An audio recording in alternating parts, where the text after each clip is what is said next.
এই বইটি থেকে আমি একটি কবিতা ব্যাখ্যা করব ইনশাল্লাহ। কবিতাটি হলো দেহতত্ত্ব কোরআন। কোরআন আছে তিন প্রকারে, হিসেব লও সাধুর কাছে। ক্ষুদ্র বিশ্ব জুড়ে সংক্ষিপ্ত কোরআন আছে। যে কোরআন আছে তিন প্রকারে, হিসেব লও সাধুর কাছে। হয়তো এমন কেউ আছে এই জগতে যে কোরআন কেন সাধুরা বুঝবে, কারণ সাধু তো হিন্দু শাস্ত্রই বলে, কিন্তু মুসলমানে তো সাধু ব্যবহার করে না। আর সাধুরা কি কোরআন বোঝে? আমরা বিভিন্ন ভাষার কারণে আমরা অজ্ঞানী হয়ে আছি। আমাদের মধ্যে বলা হয় সুফি, ইমুক সুফি।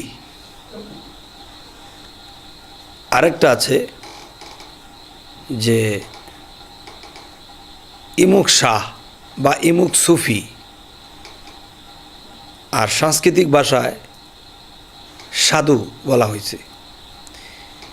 আবার অন্য ভাষায় বলা হয় সিদ্ধ পুরুষ। সিদ্ধ শব্দের অর্থ যে নিজেকে শুদ্ধ করেছে বা পবিত্র করেছে এবং যে নিজেকে ধুইয়া পরিষ্কার করছে, তিনি একমাত্র সাধু। তাহলে সে হিন্দু শাস্ত্রের হোক বা মুসলমানেরই হোক, যে নিজেকে পবিত্র করলো সেই সফল কাম কোরআনে আসছে। এবং পবিত্র মানুষই সাধু, যে নিজেকে ধুইয়া পরিষ্কার করছে, তিনি হলেন সাধু। তাহলে বলতে চাই, কোরআন আছে তিন প্রকারে, হিসেব লও সাধুর কাছে। ক্ষুদ্র বিশ্ব জুড়ে সংক্ষিপ্ত কোরআন আছে। বিস্তারিত কোরআন দেখো পাতায় পাতায় জুড়ে। হাফেজ কারি না বুঝেও পড়ছে সরে সরে। অফুরন্ত কোরআন আছে রুহে ইনসানির কাছে। তাহলে এই কোরআনটাকে আল্লাহ আমাদের কাছে প্রেসক্রিপশন রূপে পাঠাইছে। আমার গায়ে রোগ হয়েছে, আমি ঢাকা ধানমন্ডি এলাকায় একটি ডাক্তারের চেম্বারে গেলাম। তিনি 2500 টাকা আমার ভিজিট নিলেন। তিনি রোগের কথা শুনে সুন্দর করে একটা প্রেসক্রিপশন লিখে দিলেন। প্রেসক্রিপশনের মধ্যে লেখা আছে যে এমুক জায়গা থেকে এই ওষুধটা নেবেন, এই ওষুধটা ঘুমের আগে খাবেন, ওই ওষুধটা খাওয়ার আগে খাবেন, এই ওষুধটা খালি পেটে খাবেন। এখন ডাক্তার যখন আমাকে প্রেসক্রিপশন দিল, আমি কি করি? টাইম টু টাইম সেই প্রেসক্রিপশনটা নিয়ে পড়ি। এই ওষুধটা এই টাইমে খাইতে হবে, ওই ওষুধটা খাওয়ার আগে, ওই ওষুধটা ঘুম থেকে ওঠার পরে, ওই ওষুধটা খাইতে হবে খালি পেটে। এরকম টাইম আমি পড়িয়াই যাই, কিন্তু কোনো দিন ওষুধ আনিয়া খাইলাম না। তাহলে কি হইল? আমি সেই রোগাক্রান্তই রইলাম। তাহলে এখানে যে কথাটা বোঝাতে হয়েছে যে বিস্তারিত কোরআন দেখো পাতায় পাতায় জুড়ে। হাফেজকারী না বুঝিয়েও পড়ছে সরে সরে। অফুরন্ত কোরআন আছে রুহে ইনসানির কাছে। এখন যদি আমরা কাগজে যে কোরআন আল্লাহ লিপিবদ্ধ করছে, এই কোরআনকে যদি আমরা না বুঝি, তাহলে কখনো আমরা রুহে ইনসানির খোঁজ পাব না। তাহলে সেই কোরআনে যা যা বলা হয়েছে তা তা আমাদের করতে হবে। এখন মুসলমানের মধ্যে অনেক বহু লোকেরা, মুরব্বী লোকেরা বলে থাকে, তোমরা টাইম টু টাইম তোমরা কোরআন তেলাওয়াত করো। কোরআন তেলাওয়াত করা অনেক ফজিলত, কিন্তু আমি যদি প্রেসক্রিপশন সারা জীবন টাইম টু টাইম পড়ি কিন্তু ওষুধ আইনা খাইনি, তাহলে কি লাভ হবে? আমার অসুখ ভালো হবে না। তাহলে এই কোরআন শরীফকে যদি আমরা টাইম টু টাইম পড়ি এবং কোরআনের মধ্যে যা করতে বলা হয়েছে তা যদি আমরা না করি, তাহলে যেরকম বেহুদা আমার প্রেসক্রিপশন পড়া, ঠিক কোরআন পড়াও আমার বেহুদা। তাই বলতে চাই, হাফেজকারী না বুঝেও পড়ছে সরে সরে। পড়তে বড় ভালো লাগে পড়ি, কিন্তু প্রেসক্রিপশন যত সুন্দর সুর করেই পড়ি, কোনো লাভ নাই যদি ওষুধ না খাই। সূরা হামিম প্রথম আয়াত কি বলিতে চায়? পরম করুণাময় হতে অবতীর্ণ হয়। পরম যদি স্রষ্টা নয়, আল্লাহ কোরআন দিয়েছেন। এখন কথা হলো, সূরা হামিমের মধ্যে আল্লাহ ইঙ্গিত করছে কিতাবুন ফুসসিলাত আজাতু কোরআনান আরাবিয়ান, এই এক গ্রন্থ আরবি কোরআন রূপে অবতীর্ণ, এর বাক্যসমূহ জ্ঞানীদের জন্য। আবার বলতেছে আল্লাহ কিতাবুন ফুসসিলাত আজাতু কোরআনান আরাবিয়ান, একটা আয়াতের মধ্যে আল্লাহ বলছে কোরআনান আরাবিয়ান, কিতাবুন ফুসসিলাত আজাতু কোরআনান, অর্থাৎ কিতাব এবং কোরআন এই দুইটা শব্দ একই আয়াতে ব্যবহার করা হয়েছে। তাহলে কিতাব আর কোরআন এক জিনিস নয়। তাহলে কি কিতাবুন ফুসসিলাত আজাতু কোরআনান আরাবিয়ান, তাহলে কিতাবের বিষয় এবং কোরআনের বিষয় এক নয়, এবং কোরআনের রূপ আছে।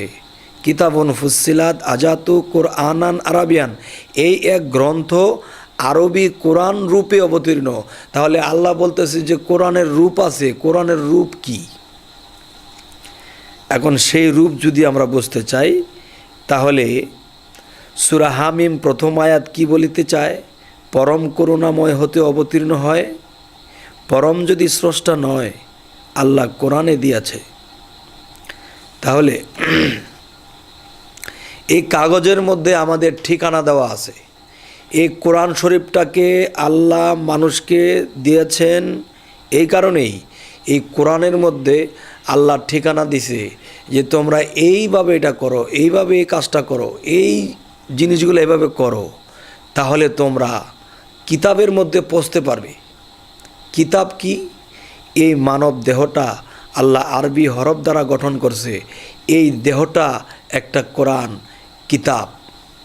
তাহলে এই কিতাবের ভিতরে রুহে ইনসানির কোরআন বসবাস করে। তাহলে সেই কিতাব যদি মানব দেহ হয়, তাহলে এই কিতাবকে আমি চিনি না। এই কিতাবকে চিনার জন্য একজন কামেল মুর্শিদের কাছে যাইতে হয়। তখন সেই কামেল মুর্শিদ আমার দেহ কোরআনটাকে চিনাই দেবে। দেহ কোরআনটাকে যখন চিনাই দেবে, তখন আস্তে আস্তে আস্তে আস্তে আমি একদিন রুহে ইনসানিয়াতের কোরআনে পৌঁছে যাব। তখন আমি জীবিত কোরআনকে দেখতে পাবো যে কোরআন কথা বলে। একটা কোরআন আমরা পড়িয়া পড়িয়া বুঝতে হয়, আরও একটা কোরআন নিজে স্বয়ং কথা কয়। এখন যদি বলা হয় কোরআন কি করে কথা কয়, কোরআনের কি প্রাণ আছে? তাহলে কোরআনে যে আল্লাহ বলল কিতাবুন ফুসসিলাত আজাতু কোরআনান আরাবিয়ান, যে এই এক গ্রন্থ আরবি কোরআন রূপে, তাহলে কোরআনের রূপ আছে। আল্লাহ বলতেছে কোরআনের যদি রূপ থাকে তাহলে কি কথা থাকবে না? আচ্ছা, এবার আসি, যে নামাজ পড়ে মানুষ বেহেশতে যাবে, সেই নামাজ পড়ে আবার দোজখীয় হবে। কোরআন পড়ে আল্লাহর কেউ পায় পথ, আবার কেউ পথ হারাইয়াছে। কোরআনকে সামনে রেখে সিজদা করে যারা, কাফের শয়তান আল্লাহ মিলে সেজদা পাইল তারা। শামিমে কয় না বুঝিয়া যারা কোরআন পড়িতেছে। এই কথাটি হলো কোরআনকে সামনে রেখে সেজদা করে যারা, কাফের শয়তান আল্লাহ মিলে সেজদা পাইল তারা। এই কথাটার ভেদ হলো, শরীয়তের অনেক মানুষ নামাজ পড়ে, রোজা রাখে, কিন্তু আল্লাহর ভেদ তত্ত্ব জানেন না, আল্লাহর গোপন তথ্য জানেন না। তারা সহজ সরলভাবে আছে।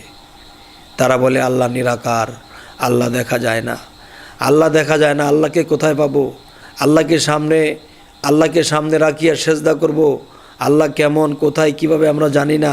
তাই আমরা কোরআনকে সামনে রাখিয়া সেজদা করলাম। কোরআনের মধ্যে আল্লাহর বাণী আছে, আল্লাহর কথা আছে।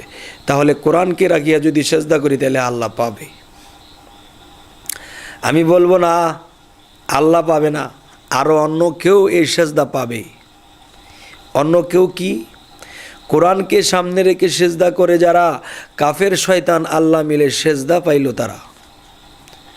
যে কোরআনের মধ্যে শুধু আল্লাহর নাম নাই, কোরআনের মধ্যে কাফেরের নাম আছে, শয়তানের নাম আছে, ফেরেশতার নাম আছে। নবীদের নাম আছে, বিভিন্ন বিষয়ে নাম আছে।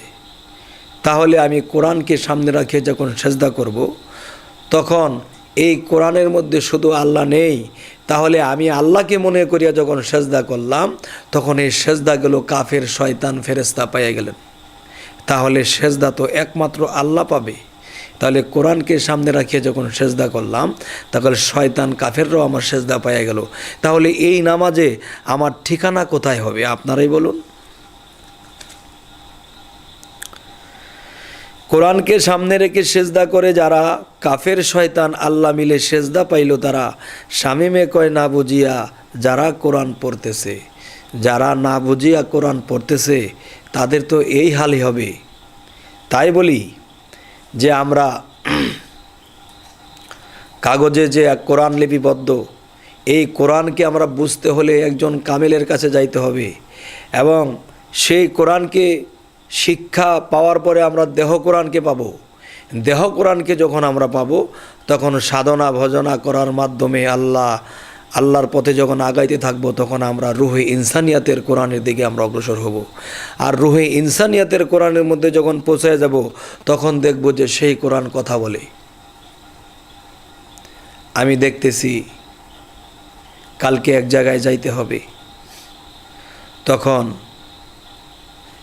আমি দেখতেছি যে কালকে যদি আমি সেই জায়গাতে যাই, তাহলে আমার এই বিপদটা হবে। তবে সেই যে বিপদটা হবে জানলে তো আমি যাব না। কোরআনের কোনো আয়াতে কি লেখা আছে কালকে এমক জায়গায় যেও না, গেলে এই বিপদটা হবে? নাই। তবে যারা কাগজ কোরআন দিয়ে দেহ কোরআনকে পাইল, আর যারা দেহ কোরআনকে পাইয়া সাধনার মাধ্যমে গিয়া রুহে ইনসানিকে পাইল, তখন রুহে ইনসান তাকে বলে দেবে কালকে সেথায় যেও না, এই সমস্যা হবে। তাহলে আমরা আজকের পর থেকে এই কাগজ কোরআনের পাশাপাশি আমরা মুর্শিদের কাছে যাইয়া আমরা দেহ কোরআনকে জানার চিনার চেষ্টা করব, এবং দেহ কোরআনকে পাওয়ার পরে মুর্শিদের কাছে সাধন নিয়া করতে করতে হয়তো 6 বছর হোক, 1 যুগ হোক, যখন একজন ব্যক্তি মন দিয়ে সাধন ভজন করতে থাকে, তখন আল্লাহ বলেছে আমি কাউকে নিরাশ করি না, আমি কারো আশা অপূর্ণ রাখি না।